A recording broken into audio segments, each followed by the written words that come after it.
Values and implicit bias, where do they intersect?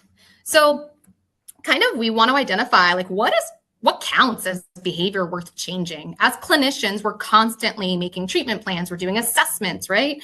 Like I've got this new great MODOS sitting next to me, a really cool new assessment, and it's got 1,200 goals. How do I start? Like, what behavior am I choosing? What assessment am I choosing? What behavior is worth changing? So kind of broke this down into two sections, right? Really making sure we're starting to think about different cultures, different ages, different, reasons why someone might come to you and need behavior analysis, right? Where is the priority? Making sure that you're working on the learner, the client, the family unit. What are they prioritizing? What's important to them? Not putting in your unconscious bias, what you think is important. Your background, your value, what is important to you may be very different, maybe completely opposite than the learner that you're working with. So maybe things like independence versus interdependence, compliance versus autonomy.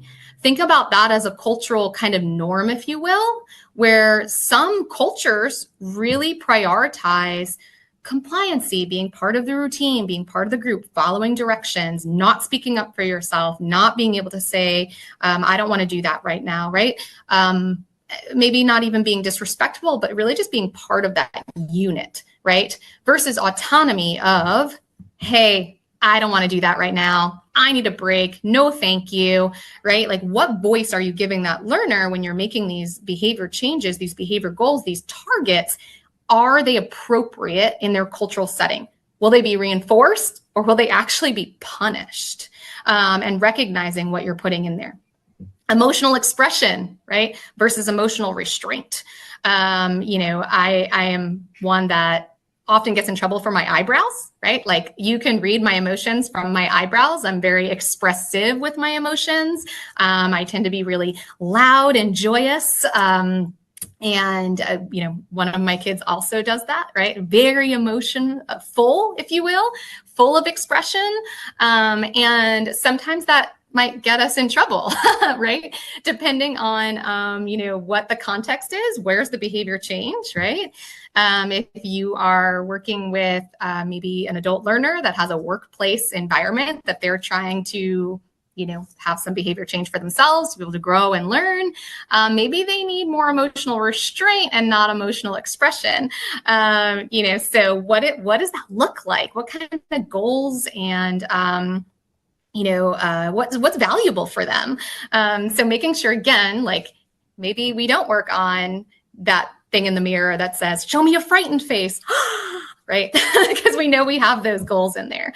So I'm really making sure that they are appropriate, like what is valid. Flexibility versus structure, right? Being able to increase flexibility or decrease rigidity, or follow a structured schedule. I know there's a lot of families now with all the technology and the access and the expectations of kids where for so long kids were just overscheduled, right? They've got soccer and dance and daycare and two working parents. And, it's one of those, carpool starts at 9:05, but work starts at 9, and you got to pick up for dance at 3, but work doesn't until 5. Like how is everyone managing all of these schedules and structures and things? And how do you create that flexibility for children? Or maybe that's not important for them and they want the kids to be incorporated in those structured schedules and be able to transition quickly. So, again, what's important, what's their culture, and taking out your unconscious bias, right? Maybe you're a very scheduled person. I was just having a family neighborhood mom chat the other day of, I can't go to the park because my kids go to bed at 6:30. And I said, oh, wow, my kids went to bed at 9:30 last night after we went out for pizza at 8.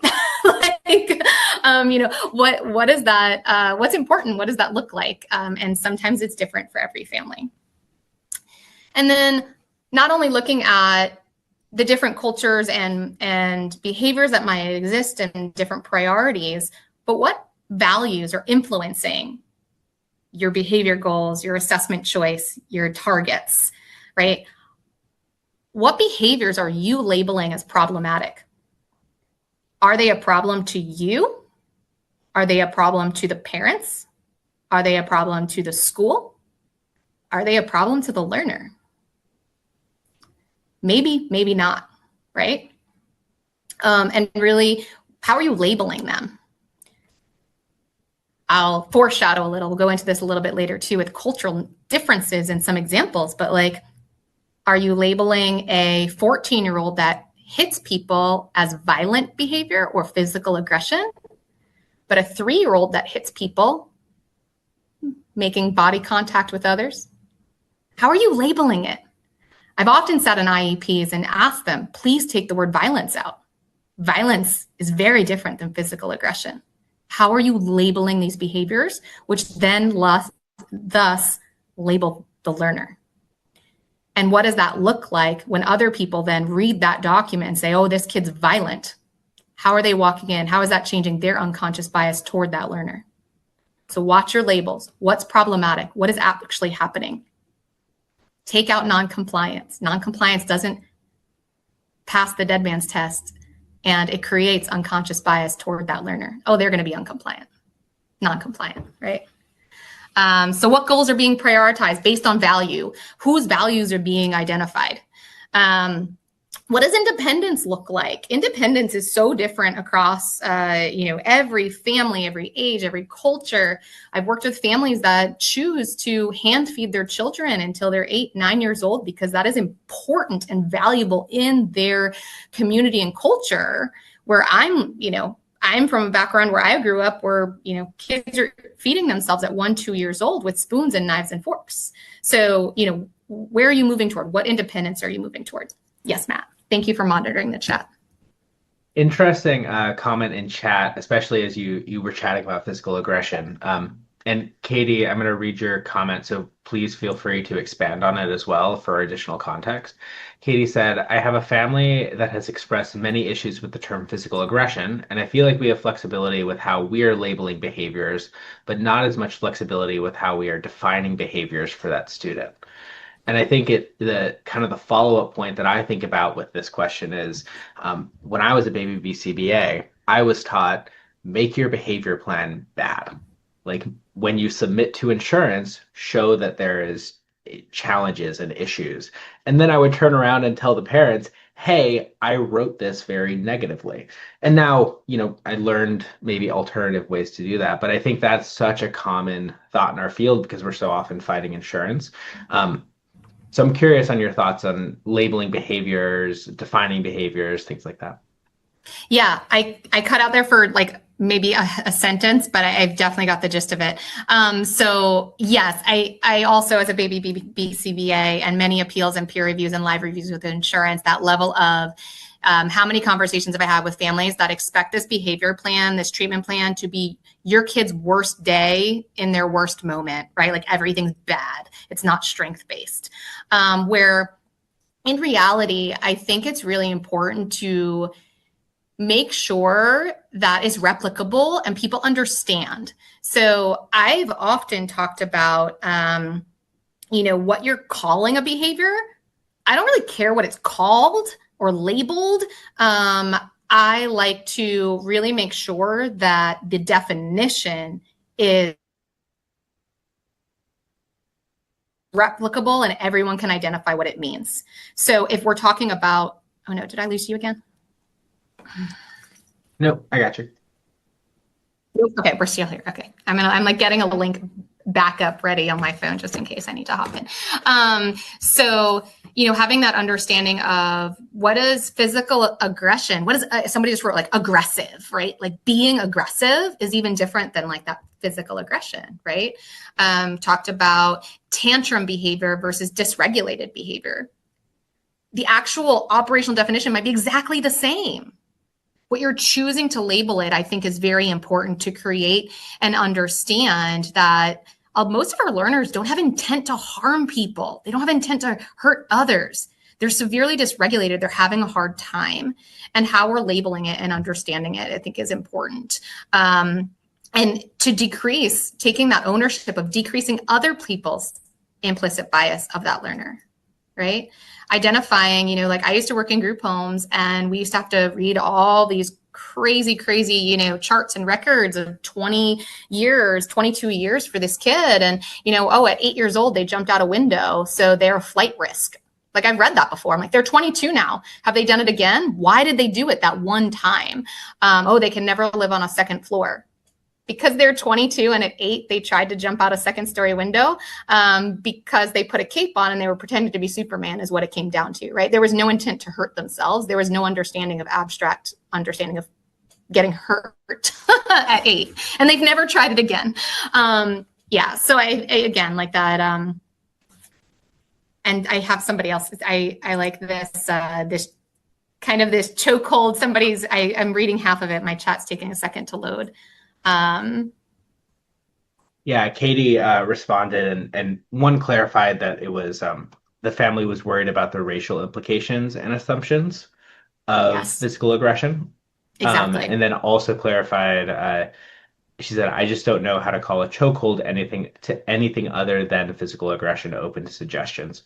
I'll say that to your point, Mackenzie, I think defining it clearer and breaking up the response class can sometimes help.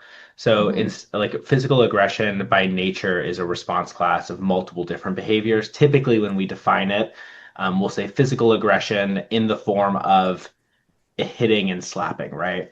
But you could easily call that behavior instead of physical aggression, having 2 behaviors for hitting and slapping defined separately. So I think getting a little bit more specific and then doing a roll-up count of that behavior. So all of the objective definitions underneath this category of behavior, we'll call that physical behavior towards others or something like that. Yeah. Might be a way around it. But I also, even in saying that, I think there's a difference in wiggling around a definition and kind of trying to address it head on. Yeah, for sure. And again, it depends on who are you writing this for, right? Are you writing it for insurance? Are you writing it for a school district? Are you writing it for the family? Where can there be areas where maybe you don't label it, right? And this is just targeted behaviors for reduction, and you just define them, right?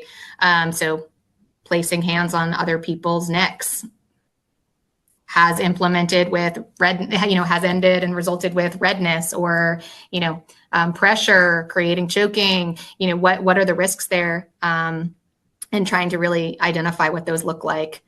Okay, I'm going to keep going. We could probably circle back to this at the end too, because I think this is huge, right? Because part of my actions at the end is changing your language. So you guys are already on it. And then what does success mean? What does success mean for an insurance titration plan, for the parent, for the learner? What's short-term success? What's long-term success? Taking away your bias.